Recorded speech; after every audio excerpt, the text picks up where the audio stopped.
We're all set. Thank you. Okay, so we do need to do another proposed motion for the, Oh, we need to review mailing D first and talk about that, and then that will be the next piece of it. okay, then we'll do that. Yes. Okay. Kind of order for Kroger. I don't know if that's what I'm supposed to say. I read it in the book somewhere. Go for it. I think, yeah. For mailing D, are we going to motion 1, 2, and 3 together? Or are we going to do 1 and 2 and 3 separate? Staff member Melvin, because it's protocol, it's not, we just have to do the OAR, and I'll show you. We have a revised version we're going to show in real time. That may make more sense. Does that make sense? So Mailing D has Division 115, 135, and 139. Are we going to discuss and motion those separately? oh yeah, those all three are separate, correct? Yes. The next thing that we're going to look at is just D, which is just for prescribing. Yeah. Excellent, thank you. Yes.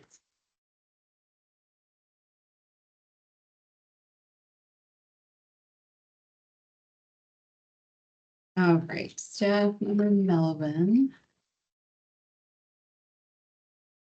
Okay, so this is mailing D. This is, again, that same rule, OAR 115-0345 that went to the July rulemaking hearing with proposed new versions for continuation of therapy and the SARS-CoV-2 antiviral.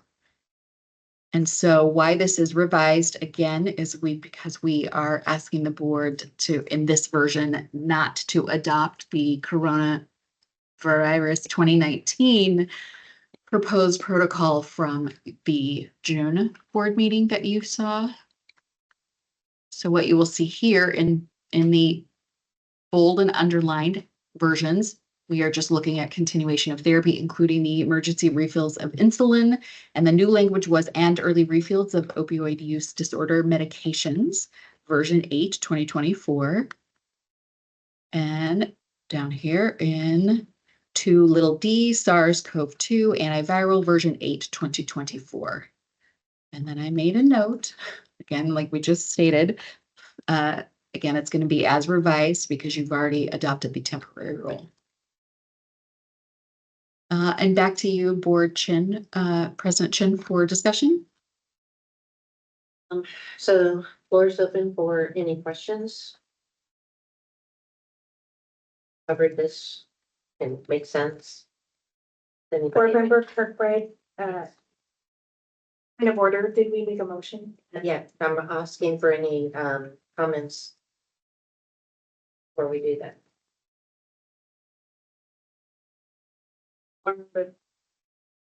So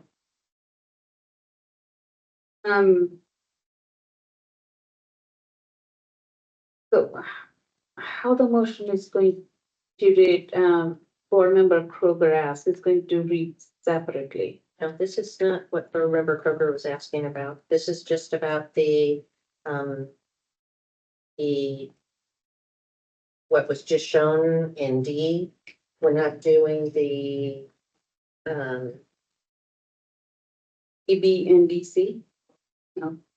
this is only what Board Member Melvin just talked about were the updates, and it's a revised proposed rule because of the temporary rule.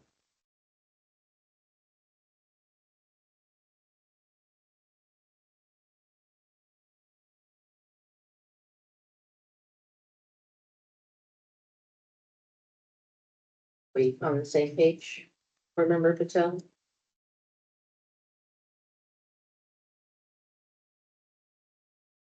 So we're doing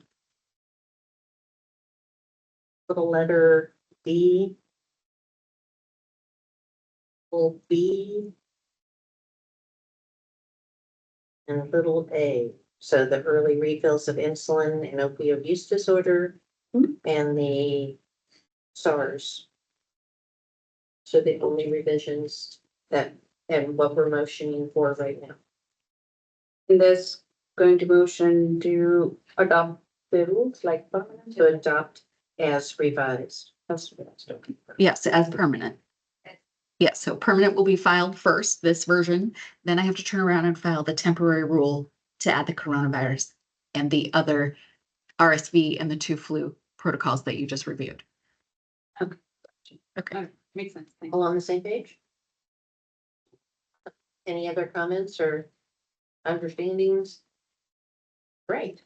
Is there a motion to move to adopt proposed rule OAR 855-1150345 as revised to be effective upon filing?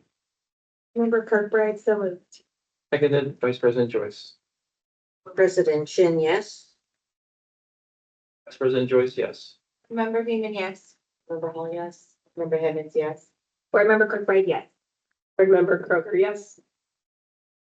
Member Patel abstain. Member Pinero, yes. Motion carries with Board Member Patel abstained. And move forward to Division Mailing, 135. mailing D1, yes. This is Staff Member Melvin. Get down to the summary, just a moment. This is regarding OAR 855-135-0001 and 855-135-0010.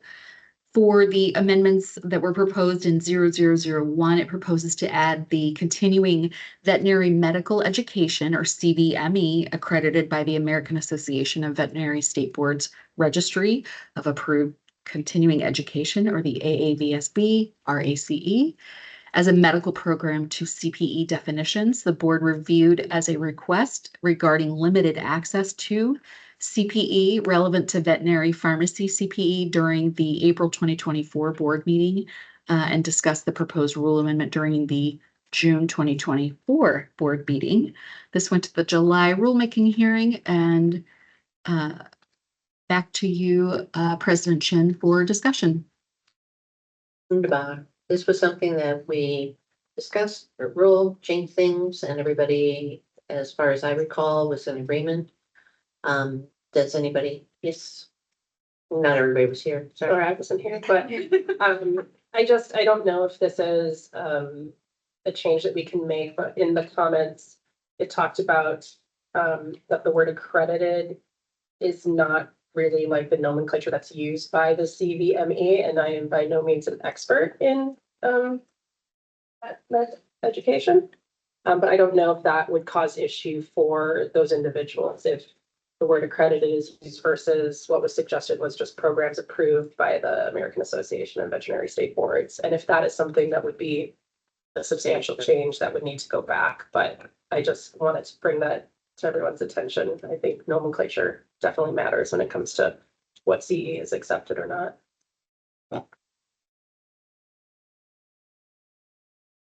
Rachel, are we able to find that?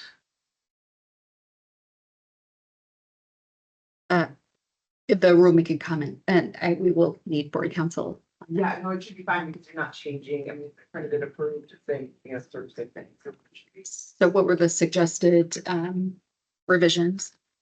What's this? Board Member Carter, it said that it, instead of accredited, so as a strike through on accredited, it said programs approved. And then strike through at the very end as a medical program, so So as a medical program might be, because I don't know. I don't know if that needs, just the word program twice in one sentence seems weird, but I don't have an issue with leaving that there, but maybe just check.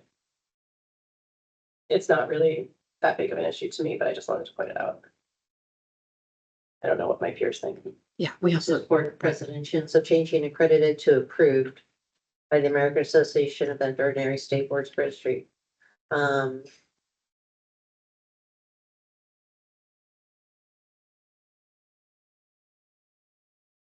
gonna open the version that I can amend if that's the board's will. Do we have consensus? Are there any board members opposed to changing accredited to approved?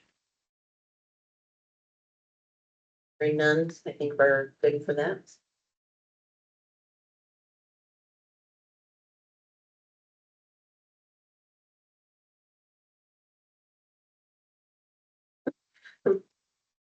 It is somewhat redundant, but it's there.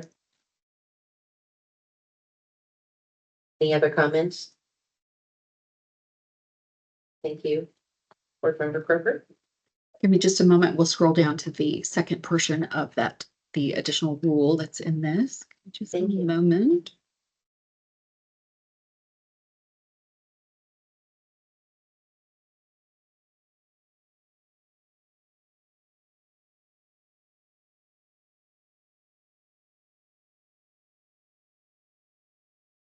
Okay, so for 855-135-0010, the rule summary, this proposes adding AAVSB race approved, kind of the same language.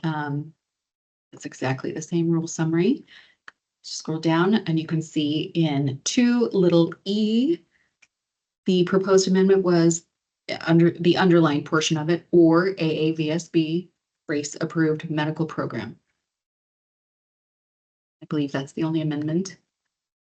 And that's the end of the rule.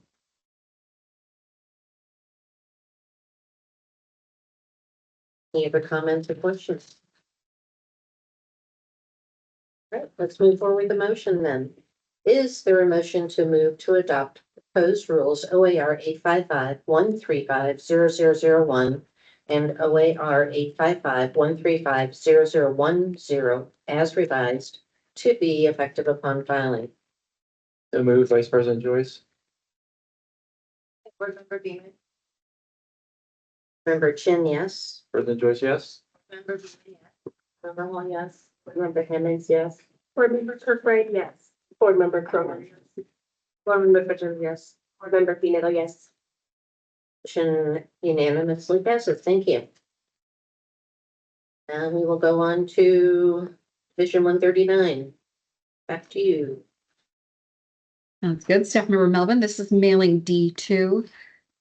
I'll start with the note, just so we're all on the same page. So please note that due to a system error within the Oregon Secretary of State Oregon Administrative Rules Database, OARD, the notice of proposed rulemaking for Division 139 RDSP outlet general requirements for 855-139-0200 was incorrect. The notice of proposed rulemaking provided to interested parties via Gov Delivery and on our website contained strike-throughs on 2, little e and F like Frank. However, those proposed amendments were inaccurate and should not have included strike-throughs.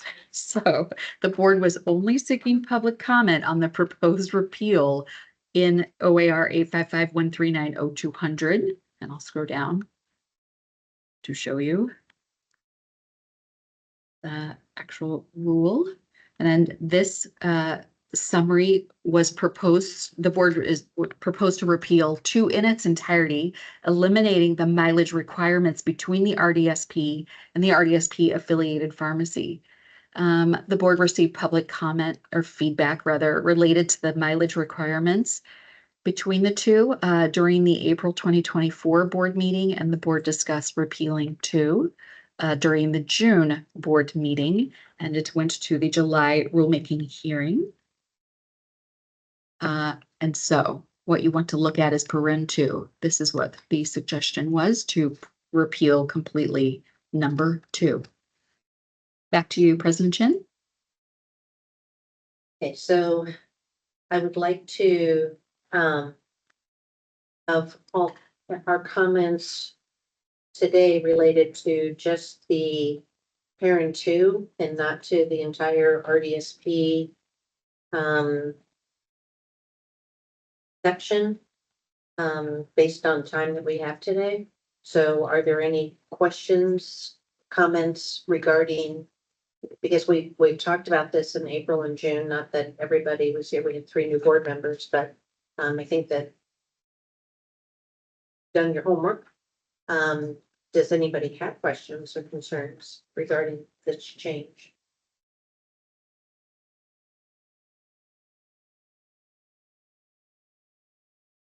So something that was asked for, I think we felt comfortable making the change and hearing and seeing no concern, but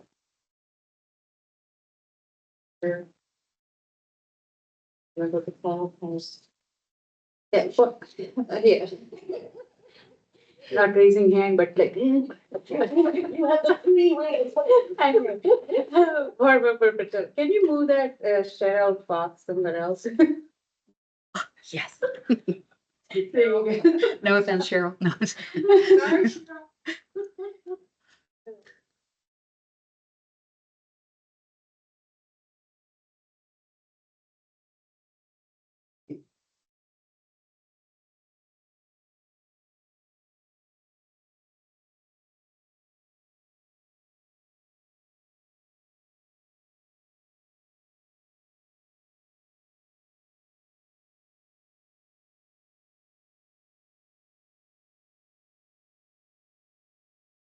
This is board member Patel. So on the E, Oh, this is like. please disregard E. This was the filing error. You do just Okay. disregard those strikes, like as if it does not exist. We are only talking about 2, and then everything else below it would get renumbered. Gotcha. Yeah, So sorry about just- that. Yeah. My understanding is like we striked out, there's no 120 miles, there's no other regulation, so. It's not required, but it's not going to be required that Oregon, only the Oregon pharmacy can have remote dispensing site, right? Like, did I understand that? If you strike down that. So this is Board President Chin. I thought we had conversation about that this was only for Oregon pharmacies, and that not out-of-state pharmacies were not eligible for RDSPs. Is that Runyon, you have a pinched brow. Yeah, staff member Runyon, that is not my understanding of the guidance I got from Jen. If we strike this rule, there is nothing currently in rule that would prohibit, for example, a pharmacy in Florida operating one that would service Oregon patients. This is Board Member Chin. That was something very specific we talked about. Only Oregon in-state pharmacy can have remote dispensing site. Yes, we talk about, that's what I was like, this is what, if I read back, and I did read a couple times, but I just want to clarify that I thought we agreed upon in last board meeting. They have to be, if we are going to strike down this, that there's no mileage limit, then that pharmacy is only going to be in-state or Oregon pharmacy can have remote dispensing site. That totally makes sense. There's a definition in the rule. Oh, microphone, please. I know. Joe can help you. There you go. Just so you know, there is a definition in the rules for this. It says, an RDSP affiliated pharmacy means a retail drug outlet pharmacy registered in Oregon where an Oregon licensed pharmacist provides pharmacy services through a telepharmacy system. Board member Patel, but you can register in the Oregon, but it's not like you have to, you cannot have pharmacy in Oregon. You register, right? You can have license, but it's not like you have brick and mortar pharmacy in the Oregon.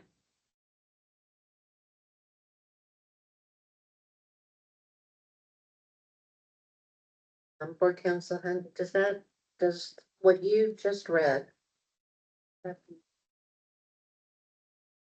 Board Member Kroger.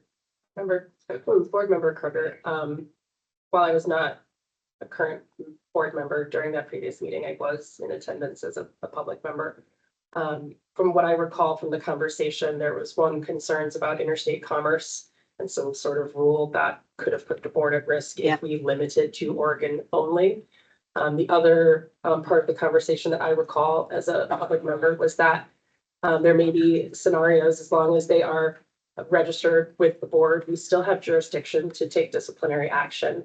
And there are situations, we think of our neighbor to the north or our neighbor to the south, that they may be, registered, licensed, but located in the state of Washington and only 15 miles or 20 miles away from the affiliated pharmacy. Sorry. So I think, I don't know what the board's thoughts are now, but, personally, as long as they are licensed in the state, and are able to meet all the rest of the requirements within that rule, if we have jurisdiction over them, if they are not maintaining a safe telepharmacy or remote dispensing site, we can absolutely take action. Remember, Patel, I do remember that discussion, then there was a discussion, let's say, if you really want, like, the pharmacy is not on the Oregon, let's say it is Oregon, like Washington, Idaho, or Alaska, then it has to be some mileage, like you cannot have someone brick and mortar in the Florida or Alaska and expect them to have remote dispensing site in Oregon. You know what I mean? Because you remember, we don't inspect out of state pharmacy. So if you just say Idaho or Washington, I understand if that's what we decide as a board, then there should be a mileage restriction, let's say within 30 miles, within 50 miles.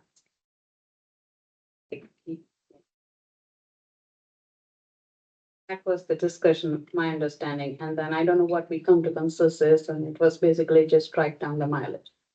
And then you are right, but council, then there was like, okay, what is the definition? And definition was like, okay, you have to be registered, but you registered, like, as you said, like you can be registered, but your main operation is in Idaho or Washington or in Florida.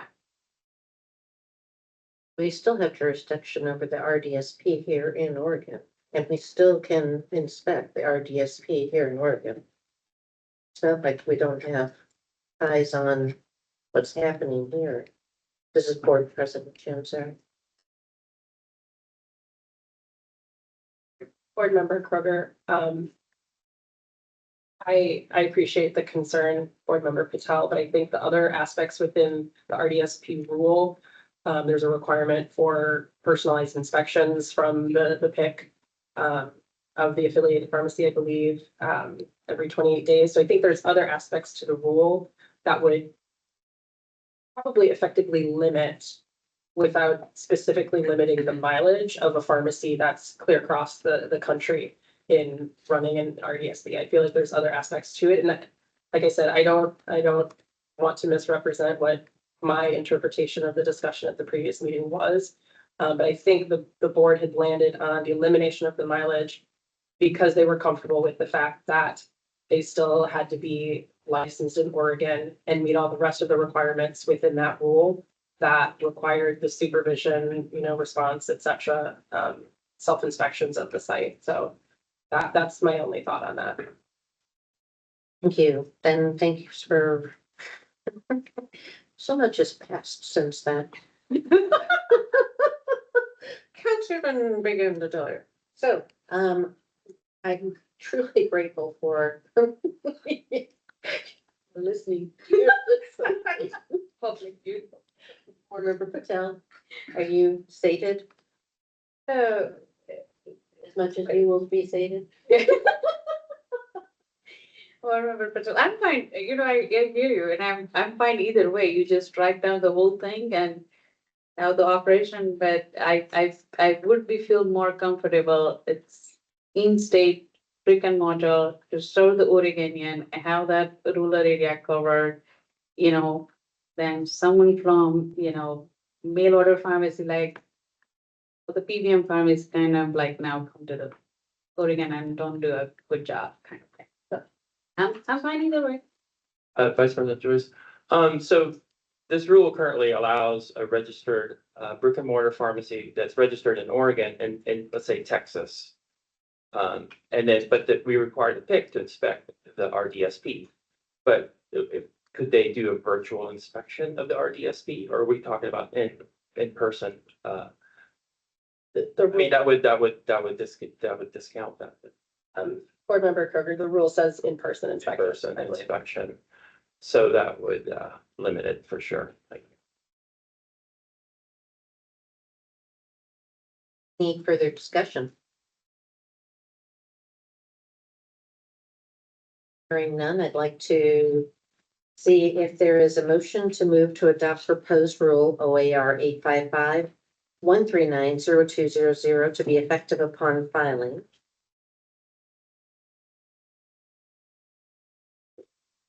Like to move that. Board Member Kroger, so moved. Thank you. Would like second. Vivian, second. Thank you. Board President Chin is yes. President Joyce, yes. Member Beeman, yes. Member Hall, yes. Board Member Hemmings, yes. Board Member Kirkbride, yes. Board Member Kroger, yes. Board Member Patel, yes. Board Member Fumero, yes. Motion unanimously carries and grateful for the discussion. People's better memory.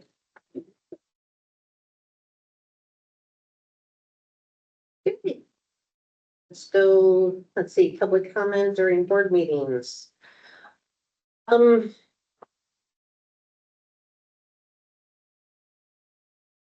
comment during board meetings is not a requirement of board. I wanted to open a discussion about whether we wanted to continue or discontinue public comments. We get public comments, on our rulemaking hearings and, we were able to receive public comments when written public comments. And since I've been on the board, the majority of the, in-person public comments are the public reading what they already sent in on their written public comment. And it's time and redundancy that I'm not sure we necessarily need to entertain. Because we all do our due diligence in reading public comment when it comes in. As of time constraints and not having 3-day board meetings and having 2-day board meetings moving to the future, I'd like to have a discussion on the board's appetite for continuing with written public comment rather than entertaining additional time for in-person. Although public's welcome to be here and we always like having public in our meetings when they're open, but because of time constraints, I'd like to entertain not having the in-person public comment. I can do this as a round robin if you all would prefer. Let's start with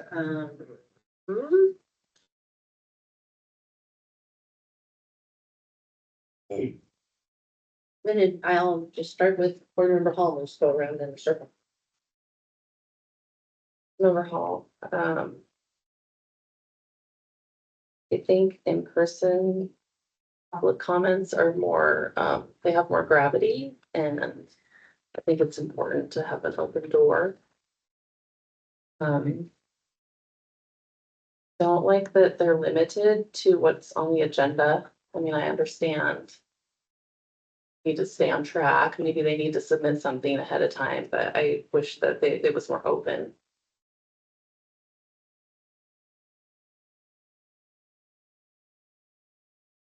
Member Patel?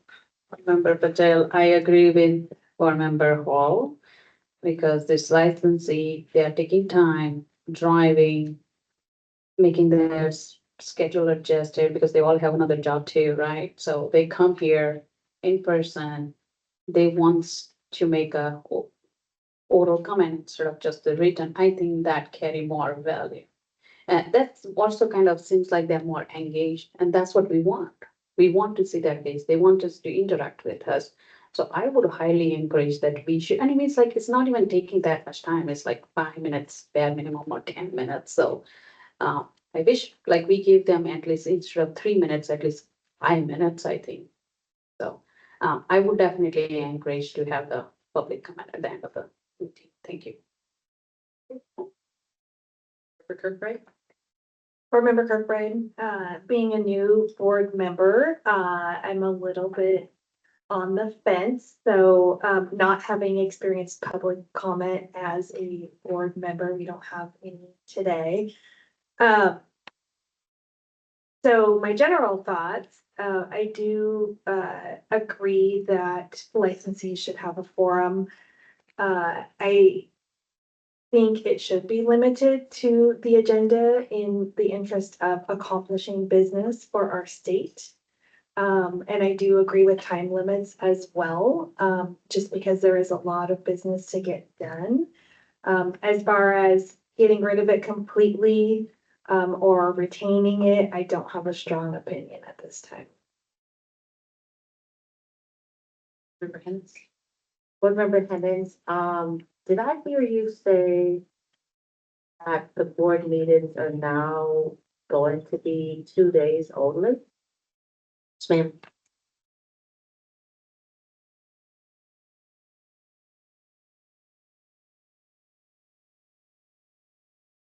Um. In the past, they were 2 days only. And, oh, I am 1 day, half a day. Wondering what's the conundrum?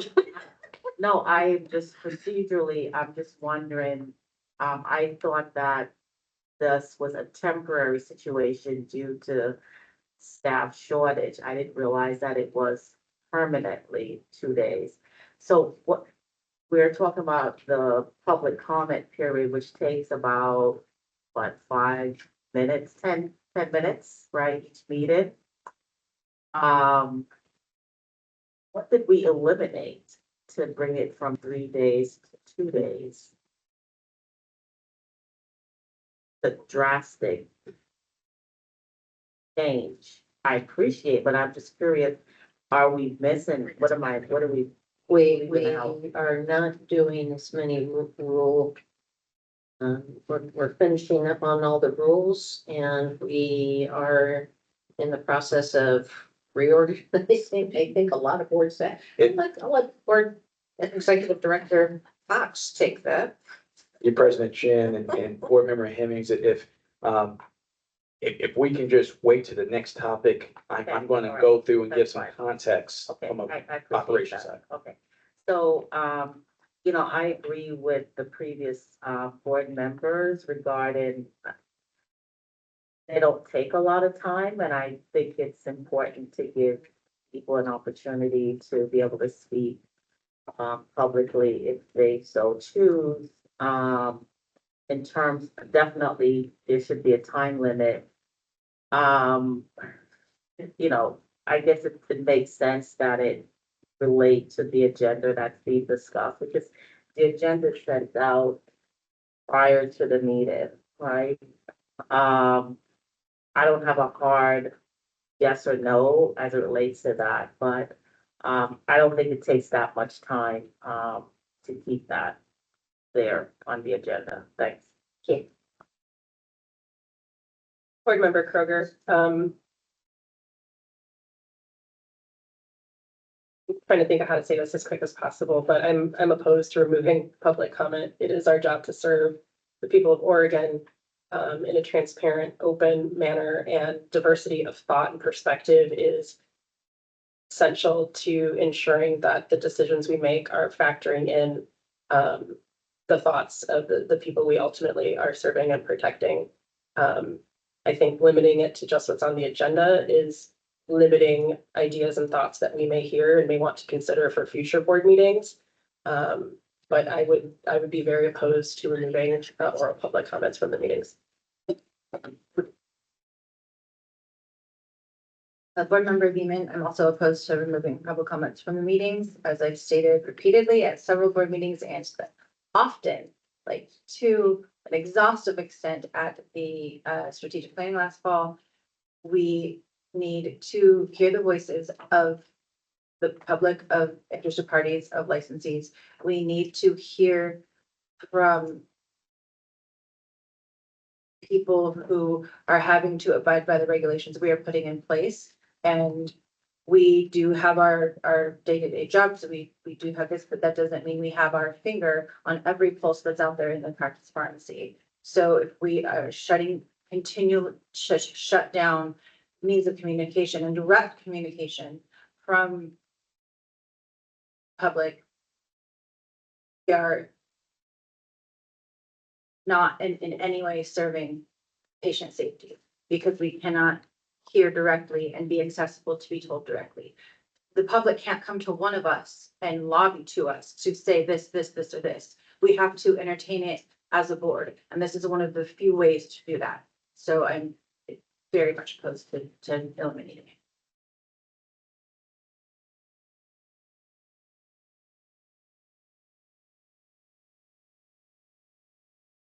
So Board Member Binetto, I am also against not listening to the public.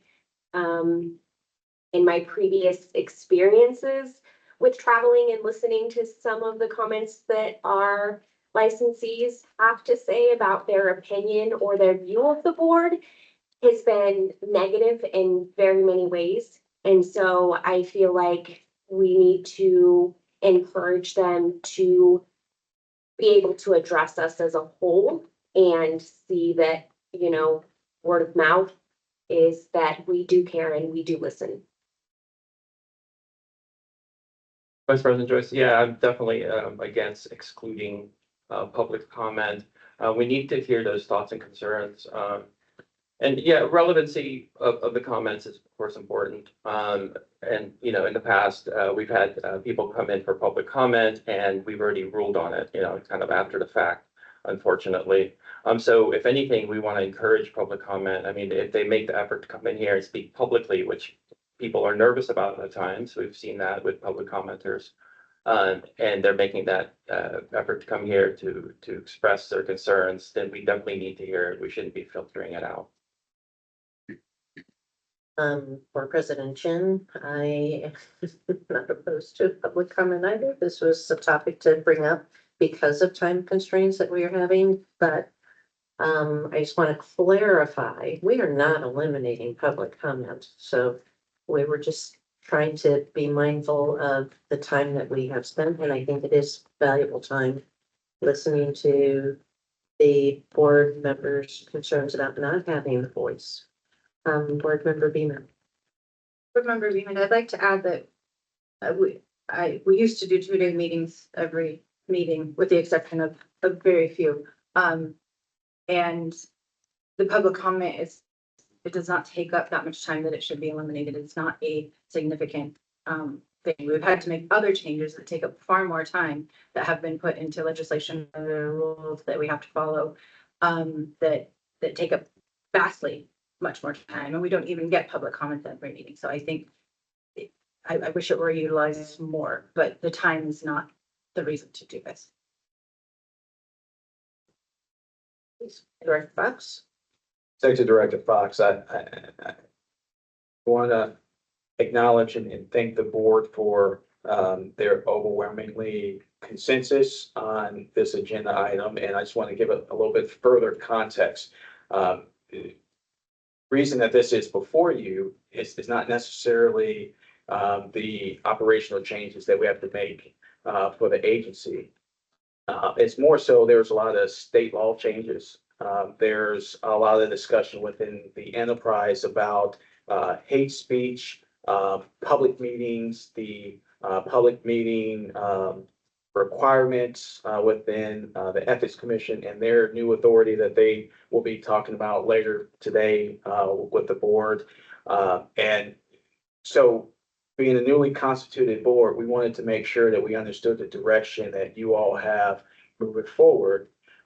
Secondly, we've had this conversation previously. I know the 3 new board members have not heard us talk about this, but in your iPads, we put the virtual public meetings guide that really talks about the policy as a state, where unless the agency holds a public meeting virtually or hybrid, and whether you're required by law to have public comment, or if you're not required by law at your public meeting, there's no requirement to allow public meeting. It's again choice up to the board, but we just want to make sure we understood your direction, that you knew exactly what the requirements were, and it is best practice that all agencies are looking at this as public comments limited to the matters that's to the agenda as it's stated by the president before beginning of each meeting. So I just want to add a little bit more context. So do not want you all feeling like this is something that we're trying to push on you. This is more of a discussion to understand as a newly constituted board what your direction is, understanding the other state statutes and laws and requirements that each agency across the state is going through as well. Thank you, Director Fox. And thank you, everybody, for your passionate comments. I truly appreciate it. We'll now discuss board member rulemaking hearing attendance with Executive Director Fox. Thank you, President Chen. Meeting dates. Sorry. I had a note here. So take a step back and just talk just high level a little bit before going into rulemaking and the operational change there and the board meetings. So the agency, over this last month, the agency has passed our agency requested budget audit review that was required to submit our electronic copies of the ARB to the Chief Financial Office and the Legislative Fiscal Office. In collaboration with the Governor's Office, the CFO, and with the support of our DASH Share Financial Services fiscal agent, we've been developing the agency requested budget that was due on August 1st. Currently, the process is with the Governor's Office, where the governor is working on her governor's requested budget, which will be released on December 1st. As part of the budget process, we were directed to account for necessary resources that meet both the governor's and the board's expectations and agency needs. At the June board meeting, our CFO analyst and fiscal analyst joined staff in sharing with the board the budget and financial outlook for 2025, 2027, and the potential deficit we're projecting going into 2027 through 2029. When we examined the agency's current service level and our projections for how we would end next year, it became clear that the board needed a 40% increase in fees to support current business operations and not just for program growth. Without a fee increase, the agency projects to end 27-29 with a negative ending balance and cannot afford the critical policy option packages. This gives the Board of Pharmacy a fiscally responsible ARB that addresses the agency's most pressing needs for business operations and hopefully will extend the time between fee increases. Any fee increase that the legislature contemplates that would be less than 40% will result in the agency being in a slightly worse position than where we are right now at the end of the next biennium. Even with the 40% increase, it would still have an impact on the months of reserve the agency has. Although it would still make a huge difference, and the difference between absolutely needing another fee increase at the end of the next biennium and potentially being able to push it out for a few more years. I will note that even with the 40% increase, the board will likely need to increase fees again within the next 4 years. This is a result of both not increasing fees in recent past and the explosion in inflation that has hit agencies over the last few years.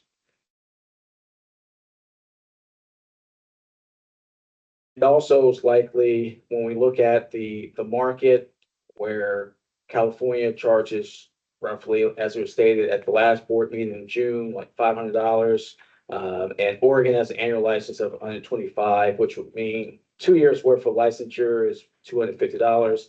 Oregon can still increase their fees by 40% and still be charging around $350 for 2 years. If there are changes that need to be made, they would be made during the governor's requested budget process due to changes to revenue or unexpected expenditures or policy direction.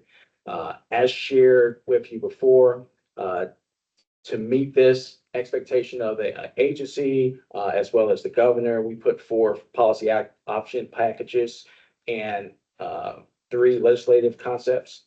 The 4 policy option packages were the 40% increase, again, the licensing and compliance database maintenance, the HPSP contract, and then reclassification of 2 positions. The legislative concepts were to allow the increase of the fee, 40% fee, the licensee evaluations to give the Board of Pharmacy authority to require a licensee to undergo a mental, physical, chemical dependency and competency evaluation.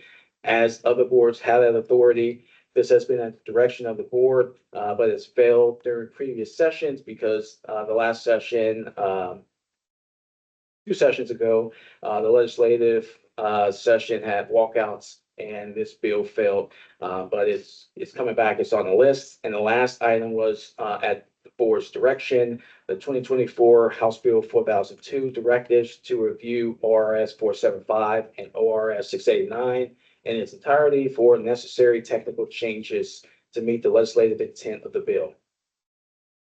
As a reminder, these conversations regarding the budget and finances are part of the best practices self-assessment survey that you filled out this year. You will fill out again next year, possibly around the first quarter of next year. It's going to be a little bit earlier. The conversations and other materials that you have been provided, I'm sharing now and we'll share in the future, is identified in the survey as number 7 through number 11, whereas today we're just going to be addressing and talking about the appropriate accounting of resources for the agency. And very quickly, I'll just read. So when you do your self-assessment under the best practice survey, number 7 is the agency's policy option packages are aligned with their mission and goals. Number 8, the board reviews all proposed budgets, likely occurs every other year. 9, the board periodically reviews key financial information and audit findings. 10, the board is appropriately accounting for resources. And 11, the agency adheres to accounting rules and other relevant financial controls, which a lot of that financial controls and information will come from the CFO analyst and the fiscal analyst when they come before the board a few times a year.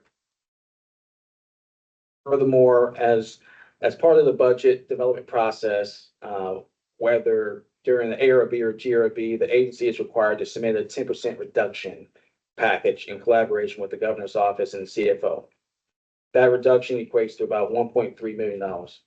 As part of that process, we're bringing this current item before you. One is the change in our current operational practice of seeking board members' availability to attend rulemaking hearings, and for board consensus and direction on which months you would like to meet in person versus virtual. These requests will reduce the agency cost and are already part of the budget estimates that is before the governor for 25 and 27, projecting to yield anywhere between $70,000 and $100,000 a year in savings for the agency. Furthermore, I'll take the rulemaking hearing first. In 2023, the board paid out about $1,400 in per diem per board member to attend rulemaking hearings that averaged about 8 minutes. In 2024, we forecast to pay out around $1,600 in per diem through the end of the calendar year. The board will continue to have unanticipated additional rulemaking hearings due to protocols needing to be amended. Typically, the board schedules 2 rulemaking hearings per year, which is typically in May and November. Board members are not required to attend rulemaking hearings. Board members have the ability to join public call if they would like to hear oral testimony during a hearing.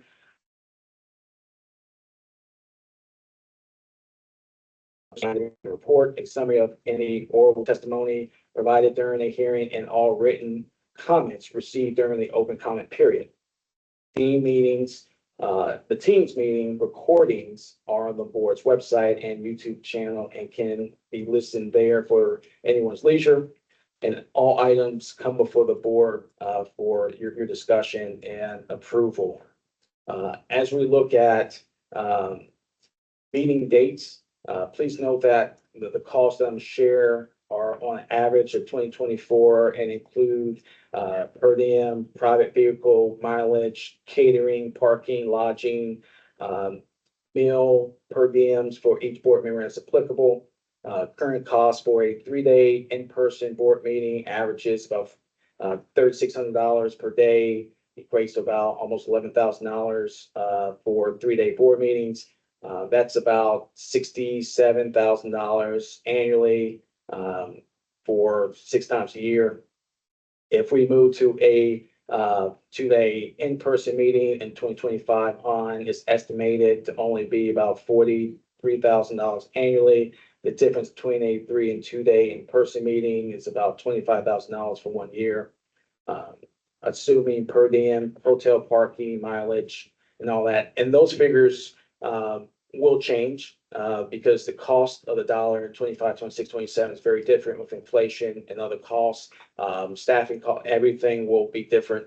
So these are our projections as they are, in the budget. Virtual meetings are least expensive. There's 7 board members currently that get paid $155 per day in per diem, which is about almost $1,100 for those 7 board members. It goes up to $1,400 if all 9 members decided to receive the per diem. So today before you is recommended for the board to discuss and select which months, 3 in-person, 3 virtual meetings that you would like to see, and it will be throughout 25, 26, 27. There's no proposed change for the current October, November, 1 day and December meetings of 2024. With that, I open up for any discussion, President Chen. Executive Director Fox. So that's a lot to just say if you're new on the board. So welcome to take a minute to just grok all of that and start talking about so there are no changes to 2024.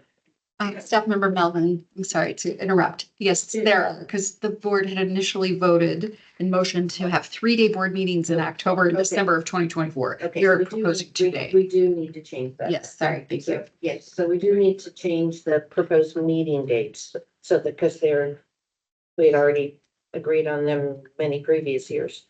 So we would do 2-day meetings in October and December instead of 3-day meetings, so that would need to change. November 7th, I think we're still keeping that on the books. And then we need to discuss 25, 26, and 27, which meetings to do virtually and which meetings to do in person. Yes, Board Member Beaman. Point of clarification, and thank you, staff member Melvin. When I said no changes, in my mind, yes, changing the 2 days, but I was thinking virtual in person. The remainder of this year would be in person. Clarifying question before we start our discussion. Please. Executive Director Fox had said something along the lines of already part of the budget estimates before the governor. By that, did you mean that making these changes is already part of the budget without the board's approval? So what's before the governor's office right now is, yes. So part of where we can actually reduce has been a conversation in collaboration with the governor and the CFO. And this is an area within the budget that was identified that we need to reduce. So what's being requested of the board is to decide how you want to do in-person versus virtual to realize those savings that the agency needs. So the board's not getting to decide our path forward. It's been decided for the board. Board is deciding the path forward on how you would like to meet. Yes. As far as from an operational standpoint, from the executive branch, that's been decided and looking at internally where we can identify the reduction of the 10% we had to propose.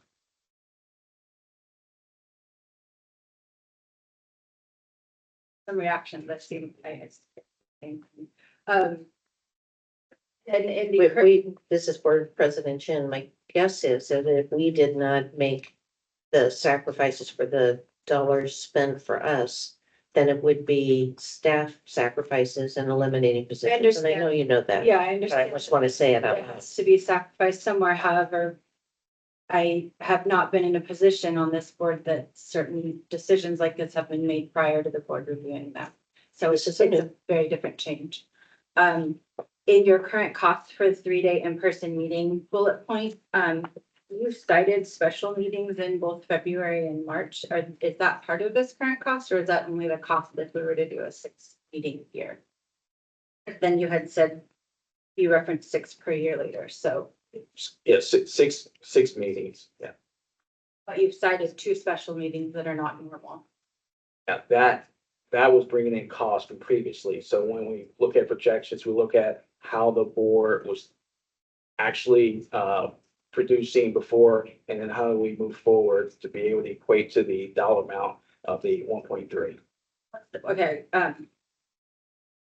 number data, is it based on the cited meetings listed in the parentheses? 67,000 is for what is listed within parentheses, because there was a special meeting, yes. Steph, remember, that's calendar year 2024 that you're looking at.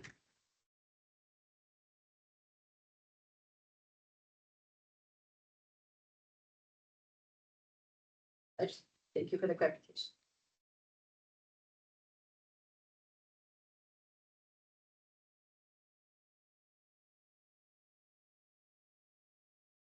Or did you, board member Patel, please go ahead. Board Member Patel.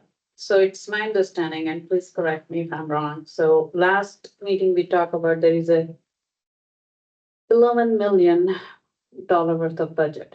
Is that right? Then payroll was 7 billion. Did I understand right? That was my understanding. Which is about 11.3 million. Yep. If you look at 70%, which is personnel, it comes about like 8 point something million. 8.7, and that was basically payroll. That's what the CFO of the whoever came and explaining the budget, that's what I asked specifically, what is that? What is that 7, they say 70% is just the payroll. Okay, I understand that. So which is 8.3 million or 8 million, let's just round the figure. So my thing is like, so by doing 3 days meeting to 2 days, which is I'm happy, like I really want 2 days meeting. I don't want you guys think like I love 3 days meeting. No, that is not my goal.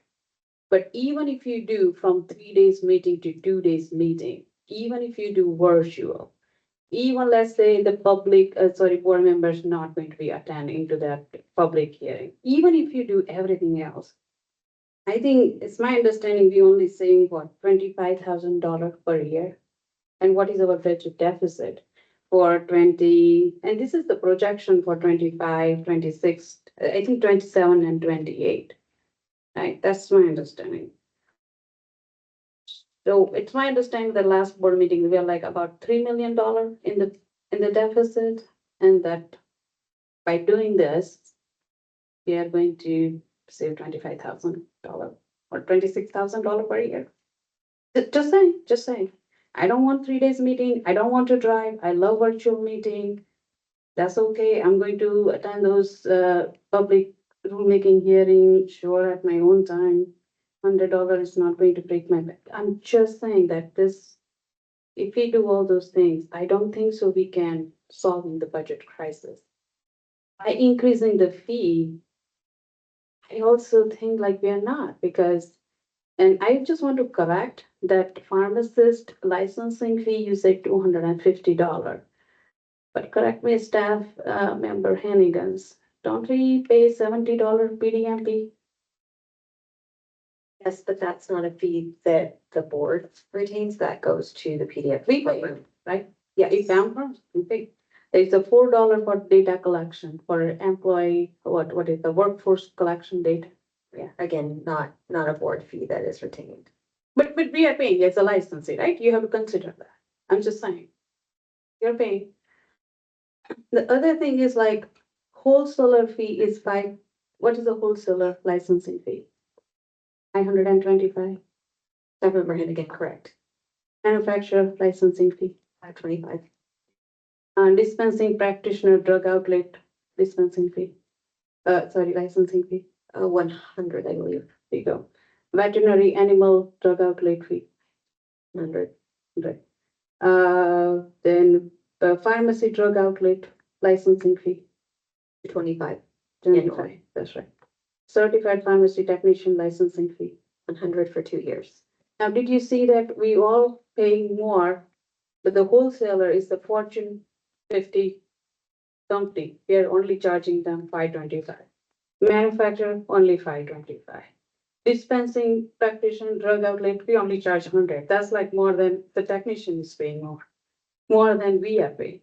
Drug outlet 225. Me as a licensing pharmacist, I'm paying more.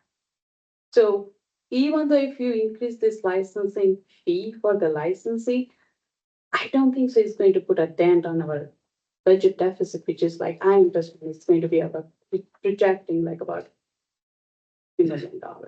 And if you, so our budget problem is like not, sure, we are going to decrease the expenditure, I'm not against it.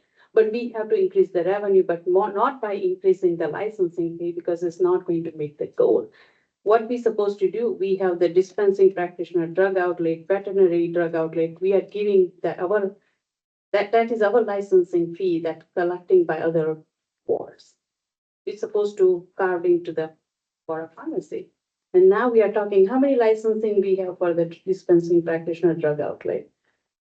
300? Oh, I apologize, I'll have to look it up. Yeah, you can tell me, estimate 100, 200, 300. It'll just take me a moment to look it up. Okay, so now we are talking, when we make 300,000, yes, we are going to be double. So that's all I have to say. Thank you.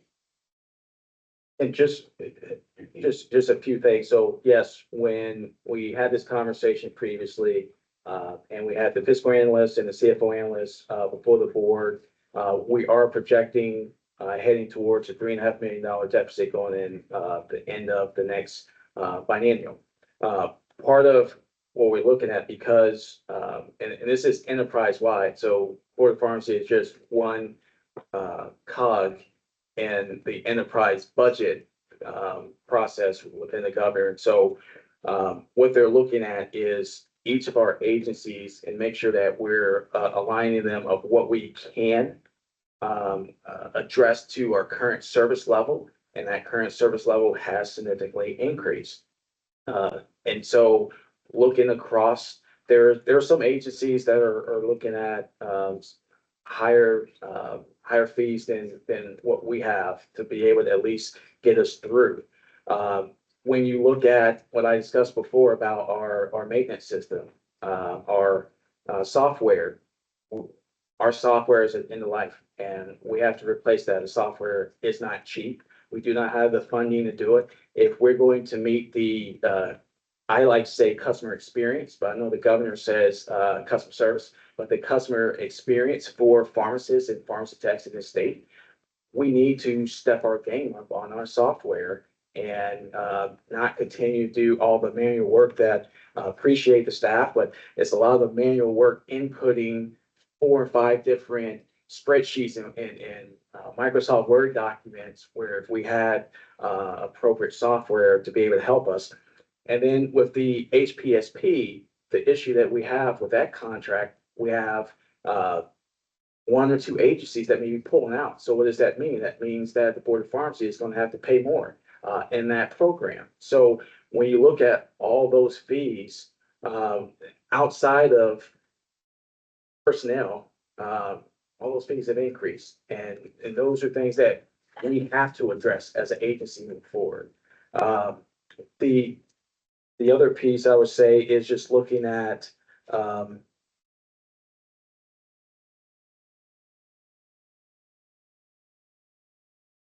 just leave it there, see if it's any more questions.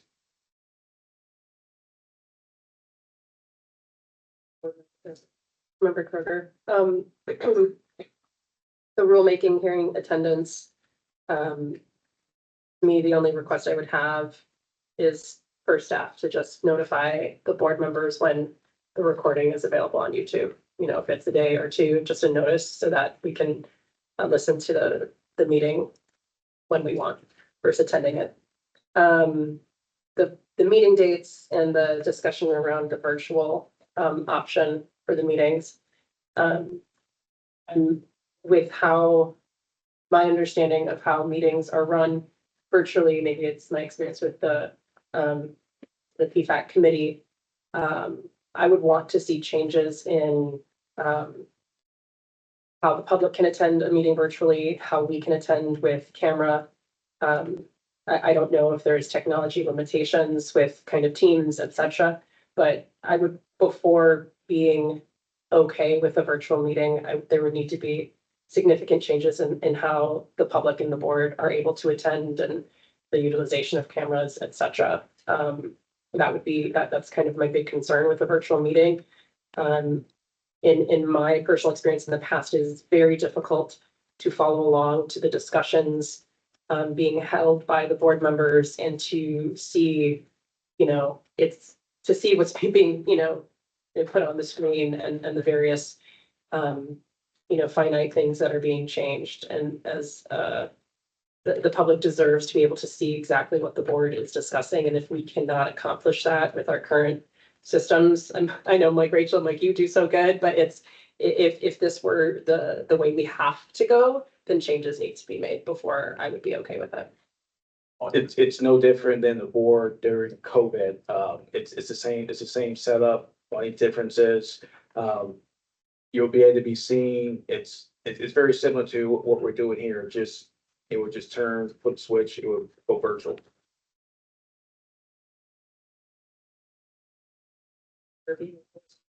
Member Beaman, first off, with response to the rulemaking hearing, I'll be there. You don't have to pay me. Just as a point out on the per diem, we didn't choose that per diem. It was chosen for us by legislature a couple of years ago. Had that not been put in place, this is an unintended consequence of that in terms of it wearing that per diem that is provided. We would have saved half of that per diem budget by what was already in our rules. So just, I want to point out the unintended consequences that have evolved from decisions being made outside of the or loop, I'll say, because we had in place, we had options for a partial day fee. We had options for a full day fee, and that full day fee was, I believe, $100 and not the 155. So if you did 4 hours or less, you didn't even get the 100, it was $50. If you did a nominal amount, I don't think there was even a reimbursement, if I can remember correctly, but I would have to go way back and look at those things. So the unintended consequences of things that matter and can have a huge impact later, as we're seeing now. Rulemaking hearings are incredibly important that a board member is there. I will volunteer to be there. Any and all that I can in my last year here, because again, it is how we hear the voices of the public. The COVID and leading into the virtual meetings removed us from that immensely. We had 3D meetings for the time we had them, in part because of the amount of rules that we were reviewing and that we were revising the structure of. But also in part is because in part of COVID, late in COVID, we fell behind and had to play catch up. So we had 3-day meetings, and anybody that was here then, I'm looking at, we're going down one by one. The virtual meetings can be successful. You can keep them on track, but when there's a change in leadership, when there's a change in who's leading the meeting, their first time leading it, they're not, you can go downhill immensely and waste an entire meeting session. So your cost is completely moot at that point because you are not making the progress that you could be making via an in-person meeting. The other issue with meetings not in person, and I don't want to call anybody out, but you can tell, having led the meetings in the 2020-2021 year, people are not as engaged as they are when they're in the same room. People are potentially multitasking, potentially trying, there's other interruptions, there's other things, there's other limitations too. If a family member comes home, you have to get out of the meeting because you're in potentially in an executive session for it. The amount of work that can get done is so much less than what we're getting done in in-person meetings. Having also led the meetings, they can be confusing for people. I don't want to speak to that now because it's a new board, but there are always the technical issues, always the how do I, what's going on here. Me, for example, one meeting, my internet entirely went out because of where I live and it got too cold and the internet just stopped working. So there's other technical challenges that you're losing entire members per meeting, which still can happen in real life, I get, but I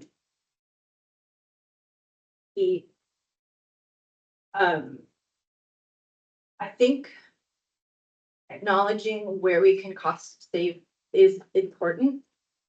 I think this is too big of a swing, and I think the unintended consequences for patience for licensees that are involved in cases, for our turnaround time for our licensees is huge and unseen by the people who apparently made this decision for the board.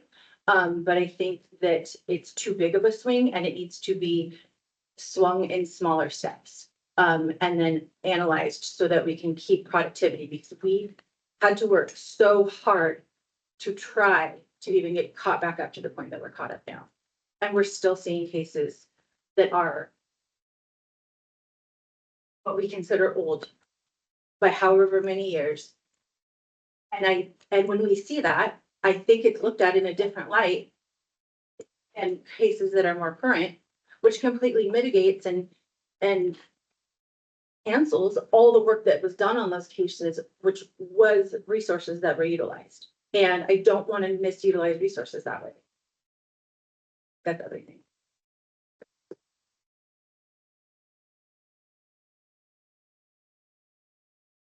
Vice President Joyce, so in terms of operational costs for the board, I look at what's fair. So when we look at Washington, Idaho, California, I feel that to be able to look at it fairly, you have to compare what we're charging as far as fees for the outlets, the registrants and the licensees, and we have to be a little closer to those numbers, what California and Washington are charging their licensees and outlets. The outlet fees and hold for the wholesalers and manufacturers are higher than, for those states are higher than what we are asking for. So I think we really need to look at that and just do an analysis on where they're at and where we're at and how we can be closer to those numbers. And in terms of, I do remember the Teams meetings that we had, and it can be challenging. You know, you have to raise your hand and on Teams, and then your options were limited sometimes to thumbs ups or thumbs down, right? I don't remember. Yeah, you can. So, I mean, I see there's the limiting barriers there. You know, I mean, I'm not against it. We, you know, as a society has shifted to do so much online now. And we can go back to those times, so to speak, in regards to these two-day Teams meetings. I'm not against that. So, yeah, those are my thoughts and concerns. Thank you.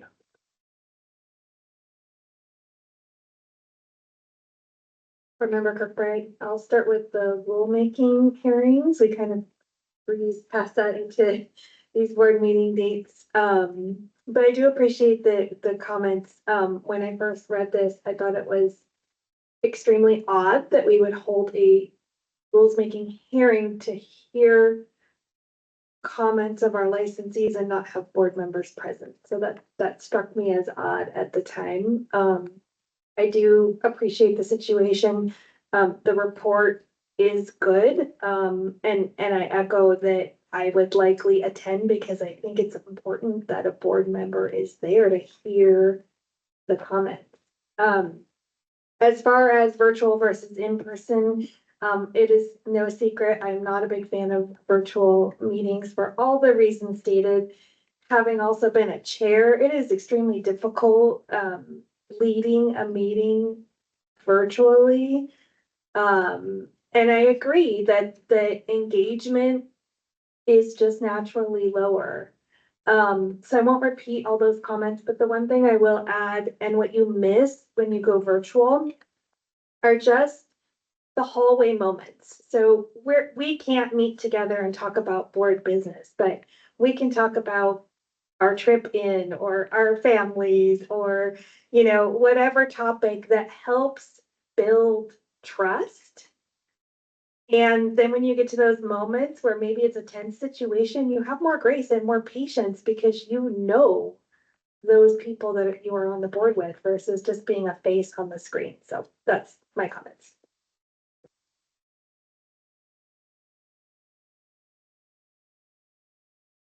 For Hall, I've not attended a rulemaking hearing. Mine was coming up this fall, so, thank you to those who have, commented on what the value is to have a board member there. I'll have to join, and listen in. I don't want to do virtual meetings. I mean, I appreciate the cost savings, but I feel like there might be some other options we could look at. Especially increasing the cost of all the licenses and not just the clinicians and technicians. I have technical concerns and it just being very impersonal. And other unforeseen issues.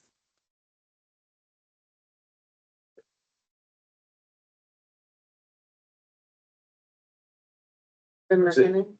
Okay. So it's gonna ask if board member Hemmings. Board member Hemming, okay. Yeah, I was just looking at the numbers in terms of saving. It's not a significant savings, but every penny counts when you're trying to balance a budget, so I get it. I agree that it's probably helpful to have a board member present for the rulemaking hearing, but, yeah, I've gone to, I think, two since I've been here, maybe because I'm not a pharmacist.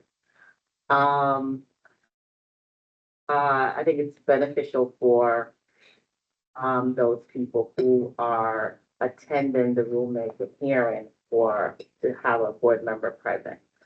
The other thing about in-person versus virtual.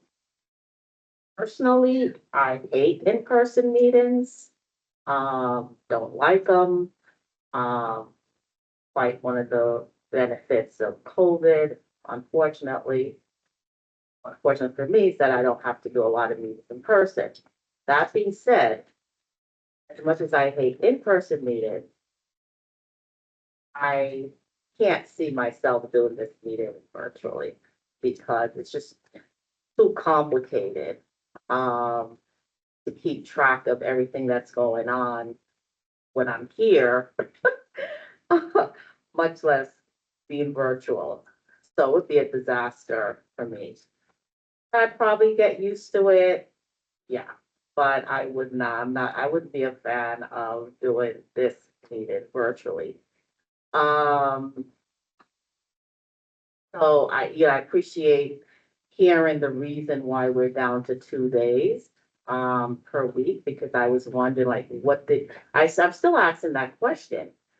What did we give up that we're able to move to 2 days? What are we not doing? And I heard something about rules. So are we not doing as many rules? And if we're not, why were we doing that many in the first place? Did that mean that we didn't have to do those? Spend all that time on that? And now we're like, oh, guess what? So I would just like to know, like, what are we giving up and why, what the ramifications of that will be. If we could get this meeting down to 8:30 to 12 once a month, which is what my other board meetings are like, that would be great.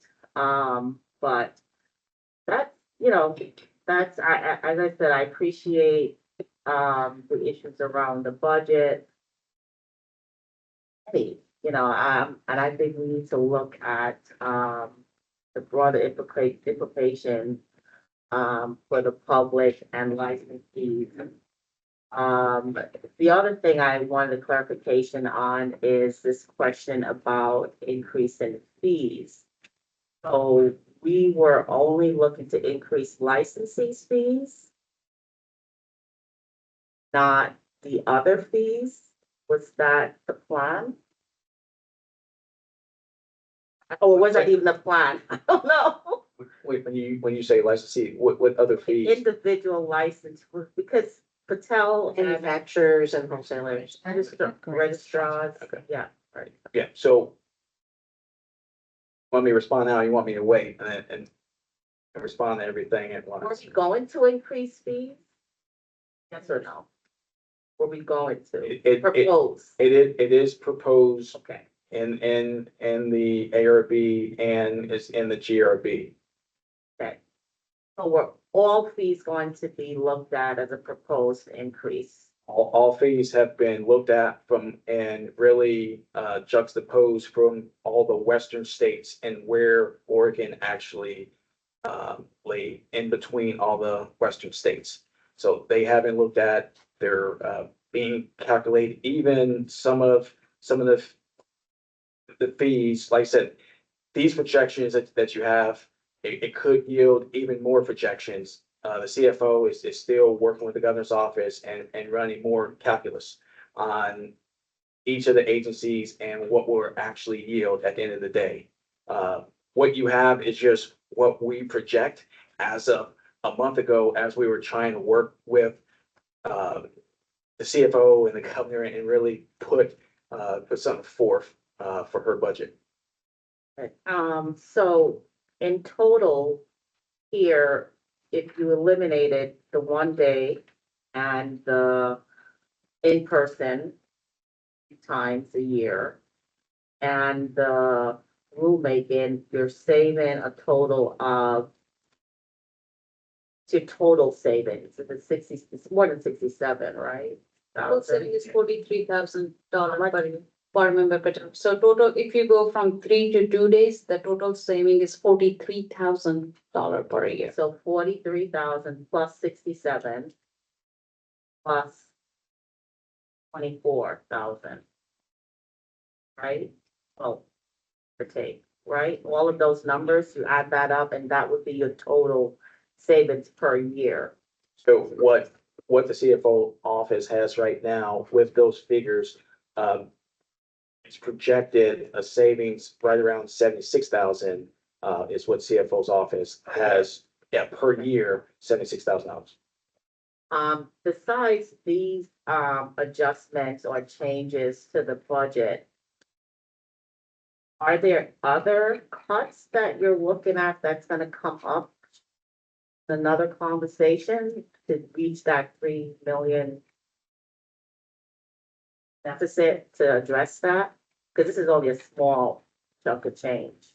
So there's, as for the twofold, to address the 3.5 million, I assume is where you're going for 27, 29, heading towards that. It's all these options that we're weighing through now. What we can do now, stop the bleeding. So when we end next year, we're in a good cash position going into 2029. To address the reduction, the 10% reduction that is requested for the $1.3 million. It is the board meetings, the 76,000 as of right now, of what they're projecting that will yield per year. That's thing number one. That will be the first item that the governor would take when she goes through reductions across. The other three reductions are projecting staffing cuts.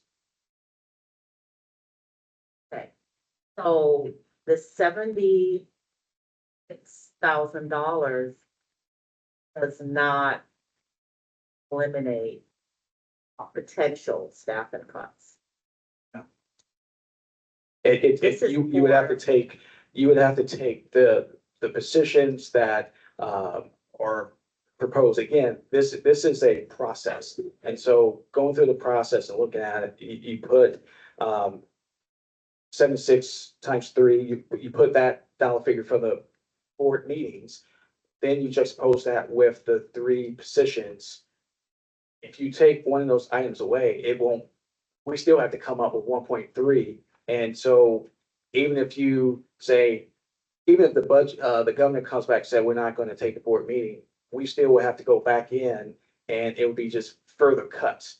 And it would be significant. And those further cuts may be so significant where you're talking about perhaps one department being abolished, period.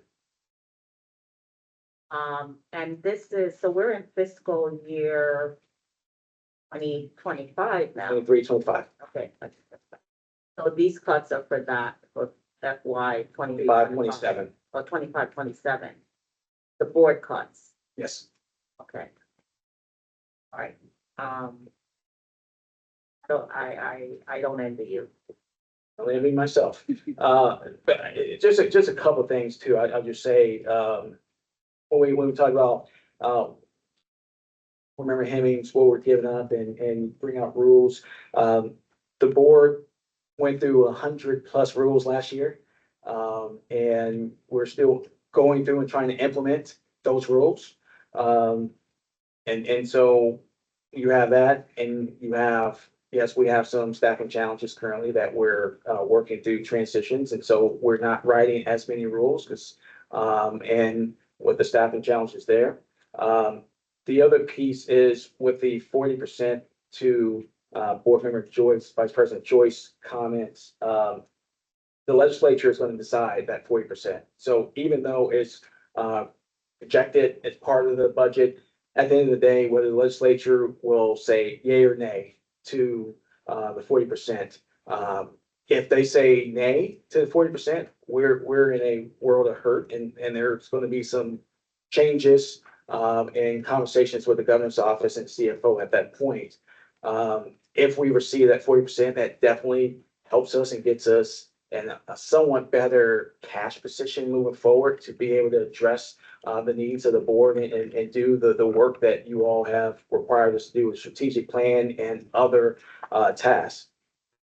And then it's all of this is really incumbent between the budget forecast that's going to come out later this fall and where the direction from the governor is going to be. And so what we're tasked with is right now figuring out from the board out of 6 meetings, 6 times, which months are virtual, which months are going to be in person. That way we will supply that to the CFO and the governor's office as we're continuing to work through her budget process, where she will release her budget on December 1st. Board member Hemmings, the budget forecast, are they doing prior 3 months? How are they forecasting? Great question. I know we have a new economist for the state. I do not know that answer there. Okay, all right. I do know it's coming that this fall, that the next forecast, which will give us a better indication. As I stated, I think in April or June, when I said we're trying to balance this enterprise-wide budget, we're close to balancing, but there may be, in strongly likelihood, reductions across the enterprise, not just the Board of Pharmacy, to be able to close and balance the state budget that goes to the legislature in December. Member Hemmings, is there currently a freeze for the Board of Pharmacy? Hiring freeze? No. And any freezes of sort similar to, I think it was stated yesterday, compliance officer Runyon and the additional duties he's stepping up and taking on at this point. We've received approval from the governor's office to fill that position because it's critical to the agency. And so along the way, the governor's office will provide us direction on, in conjunction with the CFO, where we can hire and when we can hire, or if it's going to be a freeze or anything. But at this current moment, there's no freeze. Staff member Hennigan, in the licensing department, we do have a vacancy and we have filled that with a limited duration position that will end on June 30th, 2025 to get us through this process to see if we can hire into that position going into the next biennium. This is board member Patel. So what I heard from the conversation, there's 2 things we have to do to make the budget. Number 1 is like, of course, we have to do budget cut or a reduction in the expenditure. And the second thing, what I heard, like we have to increase the revenue through the increasing licensing fee. So when you increase the revenue, there is a controlling factor, and then there's a factor you can't control, right? So controlling factor, yes, we can increase the licensing fee all over. And correct me if I'm wrong, because our agency's budget is depend on the licensing dues and the penalties we collect. So collecting penalty is like non-controllable, right? Like you can't control, you can't find someone to increase the revenue, right? Unnecessary. So then what are the revenues we are going to generate beside increasing the licensing fee? Because we already know, just increasing 40%, if you even increase all across 40% is not going to meet that 1.3 million. So that's what I was asking staff member Hennigan, that how many licensing we have in the dispensing practitioner, drug outlet, veterinary outlet, or can we just carve those licensing fee in the pharmacy, board of pharmacy, and we regulate them, so that way we can get licensing fee? Point of clarification, so to your question about the 40%, the 40% is not necessarily, yes, it would be additional revenue, but it's additional revenue to be able to cover the policy option packages that have increased that we need to address. So that's where majority of that 40% is going, to those 4 items that has been shared with the board that I stated earlier.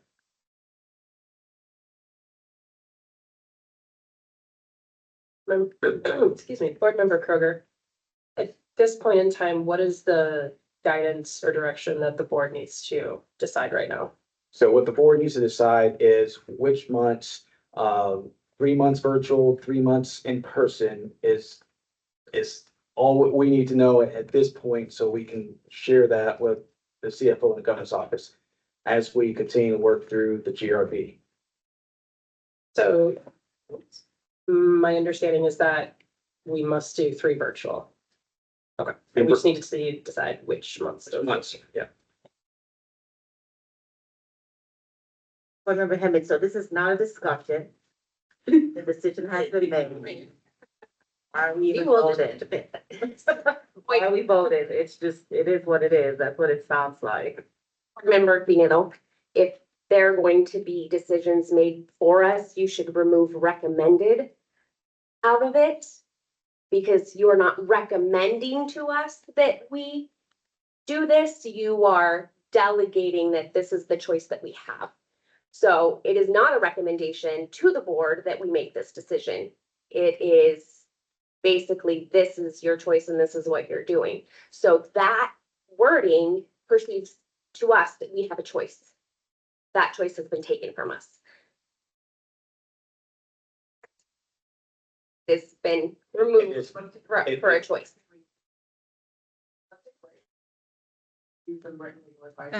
We can't hear, the public can't hear you. That's what I'm saying, let's take a break and then look back. So we are, We have 20 minutes. we're almost 15 minutes before we have to take an hour break. Do you want to just go ahead and take an early lunch, but we won't be back till 1 o'clock? Take a 5-minute. 5-minute break, is all we need? Yeah. Okay, 5-minute break.